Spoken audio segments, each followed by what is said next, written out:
తెలుగులోనే చెప్తాను అంతా మనం గరీబాబు అన్నారు కొంచెం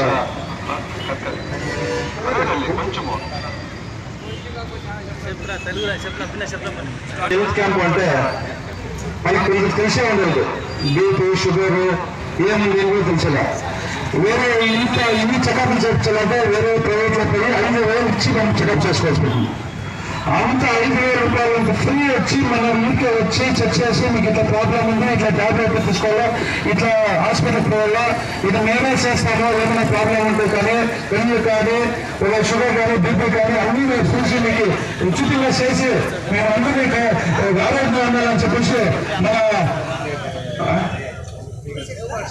చేస్తారో వచ్చి మనం చెప్తారు. ఇట్లుంది మన 1 రూపాయల మార్కెట్ పెట్టింటే 40 మందికి వచ్చింది షుగర్ బీపీ తెలియదు.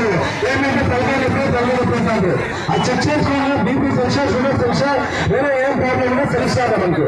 వేరే పోతే వస్తామంటే గ్యాస్ట్రిక్ స్ట్రోక్ తీసుకొని పోనంటారు. హార్ట్ ప్రాబ్లం తెలిసేలా ఇట్లాంటి అన్ని చెకప్ చేస్తారో మనకి ఎన్నైనా ప్రాబ్లం అని మనం చూసి మనకి ఇట్లా ప్రాబ్లం ఉంది, ఇట్లా డాక్టర్ వచ్చేయండా, ఇట్లా హాస్పిటల్ చూసుకోండా, ఇది మీకు ఆరోగ్యంగా ఉంటుందని చెప్పి మన డాక్టర్తో వచ్చి చెప్పి మనకి ఆరోగ్యం గురించి మనం బాగా ఇచ్చేస్తారో అదే తర నిదానంగా పోయి ఎవరు ముఖ్యంగా పోయి చెక్ చేసుకొని ఏ ప్రాబ్లం బీపీ కానీ షుగర్ కానీ అన్ని చెక్ చేసుకుని నిదానంగా చెక్ చేయాలి. 5 నిమిషాలు లేట్ అయినా పర్వాలా నిదానంగా చెక్ చేయాలి. మన ఆరోగ్యం ముఖ్యం. మనకి మన శుభ్రంగా చేయడం మనకి చాలా ముఖ్యమో. ఇట్లా అంటే మన బాగుందో మన రోడ్డు అధ్యక్షులు అంతా వచ్చి బెంగళూరు ఇంకా రోడ్డు బెంగళూరు సౌత్ మునిపాలు రోడ్డు సమయం ఇంకా మనకి హెల్ప్ చేస్తారు. వచ్చి మీరు మనకి శుభ్రంగా చేస్తున్నారు. మీరు అందరూ చూపించుకొని ఆరోగ్యం బాగాలని చెప్పి మేము అందరూ కోరుతున్నాము. అందరికీ నమస్కారం.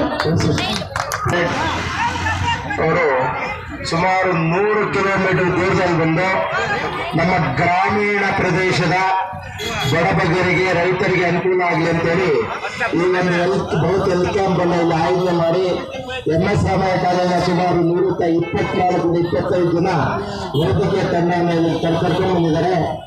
ಅವರಿಗೆ ನಮ್ಮ ರೋಟರಿ ಮುಳಬಾಗಿಲು ಸೆಂಟ್ರಲ್ ಎಲ್ಲ ಸದಸ್ಯರು ಹಾಗೂ ನಲ್ಲಿ ಗ್ರಾಮಸ್ಥರ ಪರವಾಗಿ ಒತ್ತುವರಿವಾದ ವಂದನೆಗಳನ್ನು ಅರ್ಪಿಸ್ತಾ ಇದ್ದೇನೆ. ಅಂತಿದ್ರೆ ನಾವು ಸೌರದಿಂದ ಬಂದಲ್ಲಿ ಕ್ಯಾಂಪ್ ಅನ್ನು ನಡೆಸ್ಕೊಡ್ತೀವಿ ಅಂತೇಳಿ ಇದರ ನೇತೃತ್ವವನ್ನು ವಹಿಸಿಕೊಂಡು ಡಾಕ್ಟರ್ ನಾರಾಯಣ ಸ್ವಾಮಿ ಸರ್ ಅವರು ಅವರ ತಂಡವನ್ನ ಸುಮಾರು 120 ಕಿಲೋಮೀಟರ್ವರೆಗೂ ಇವತ್ತು ಒಂದು ಎಡವಟ್ಟಾಗಿದೆ ಅಂದ್ರೆ 3 ದಿವಸ ರಜಾ ಬಂದಿರೋದ್ರಿಂದ ಬೆಂಗಳೂರು 7 ಗಂಟೆಗೆ ಬಿಟ್ಟರು. 7 ಗಂಟೆಯಿಂದ ಪಾಪ ಟ್ರಾಫಿಕ್ ಜಾಮ್ ಆದ್ರೂ ಸಹ ಇಲ್ಲಿವರೆಗೂ ಬಂದು ಸಂಘ ಎಷ್ಟೇ ಹೊತ್ತಾಗಿ ಎಷ್ಟೇ ಜನ ಬರಲಿ ನಾವೆಲ್ಲರಿಗೂ ಮನೆಯಾಗಿ ನನ್ನ ಗ್ರಾಮಸ್ಥರ ಪರವಾಗಿ ಹೃದಯಪೂರ್ವಕ ವಂದನೆಗಳನ್ನು ಅರ್ಪಿಸ್ತಾ ಇದ್ದಾರೆ. ಅದೇ ರೀತಿಯಾಗಿ ಒಂದು ಕಾರ್ಯಕ್ರಮ ಅಚ್ಚುಕಟ್ಟಾಗಿ ನಡೆಯುವುದಕ್ಕೆ ಅನುಕೂಲ ಮಾಡಿಕೊಟ್ಟು ಇದನ್ನೆಲ್ಲ ವ್ಯವಸ್ಥೆಗಳ ವಿವರಗಳು ಅಳಿಸಿಕೊಂಡಂತ ನೈಲಿ ಗ್ರಾಮ ಪಂಚಾಯತ್ ಅವರಾಗಬಹುದು, ನೈಲಿ ವೈದ್ಯಕೀಯ ವಿಭಾಗಗಳು, ನಮ್ಮ ನಲ್ಲಿ ಕೆಲವು ಯುವ ಮುಖಂಡರು ಹಾಗೂ ನಮ್ಮ ಕ್ಲಬ್ನ ಸದಸ್ಯರು ಎಲ್ಲರೂ ಸಹ ತಮ್ಮ ಕೆಲವನ್ನ ಇದನ್ನಿಟ್ಟು ಈ ಒಂದು ಕಾರ್ಯಕ್ರಮಕ್ಕೆ ಎಲ್ಲ ಆಯೋಜನೆ ಮಾಡಿಬಿಟ್ಟಿದ್ದಾರೆ. ಮುಖ್ಯವಾಗಿ ಈ ಕಾರ್ಯಕ್ರಮವನ್ನು ನಡೆಯುವುದಕ್ಕೆ ಮುಖ್ಯ ಕಾರ್ಯಕರ್ತರಾದಂಥ ಪತ್ರಿಕಾ ಮಾಧ್ಯಮದವರಿಗೂ ಹಾಗೂ ಎಲ್ಲ ಮುಖಂಡರಿಗೂ ಸಹ ಧನ್ಯವಾದಗಳನ್ನು ಅರ್ಪಿಸುತ್ತಾ ಈ ಒಂದು ಉದ್ಘಾಟನಾ ಕಾರ್ಯಕ್ರಮ ಮುಕ್ತಾಯಗೊಳಿಸಿದೆ. ಇನ್ನು ಮುಂದಿಗೆ ಉತ್ತಮವಾಗಿ ತಮ್ಮ ಚೆಕಪ್ ಅನ್ನು ಮಾಡ್ಕೋಬೇಕಂತೇಳಿ ರೋಟರಿ ಮೊಬೈಲ್ ಸೆಂಟರ್ ಪರವಾಗಿ ಎಲ್ಲರನ್ನು ಬೇಡ್ಕೊಂಡ ಈ ಒಂದು ಉದ್ಘಾಟನಾ ಕಾರ್ಯಕ್ರಮವನ್ನು ಇಲ್ಲಿಗೆ ಮುಕ್ತಾಯಗೊಳಿಸ್ತಾರೆ. ಜೈ ಹಿಂದ್, ಜೈ ಕರ್ನಾಟಕ, ಜೈ ರೋಟರಿ.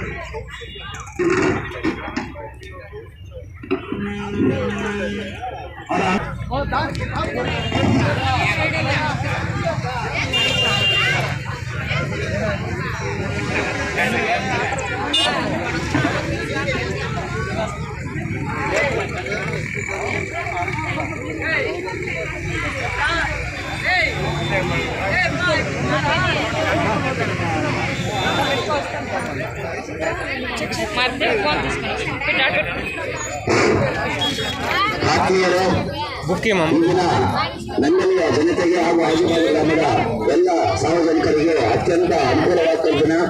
ಕಾರಣ ಬೆಂಗಳೂರಿನ ಹೆಸರಾಂತ ಆಸ್ಪತ್ರೆ MS ರಾಮಯ್ಯ ಆಸ್ಪತ್ರೆ ವತಿಯಿಂದ ಇಲ್ಲದಾಗಲೂ rotary Bengaluru south rotary Mulbagal central ಈ ಕಡೆಯಿಂದ ಆರೋಗ್ಯ ತಪಾಸಣೆ ಕಾರ್ಯಕ್ರಮ ಅನುಕೂಲವಾಗಿದೆ. ಕೊಟ್ಟಿದ್ದು ತನಗೆ ಹೆಚ್ಚು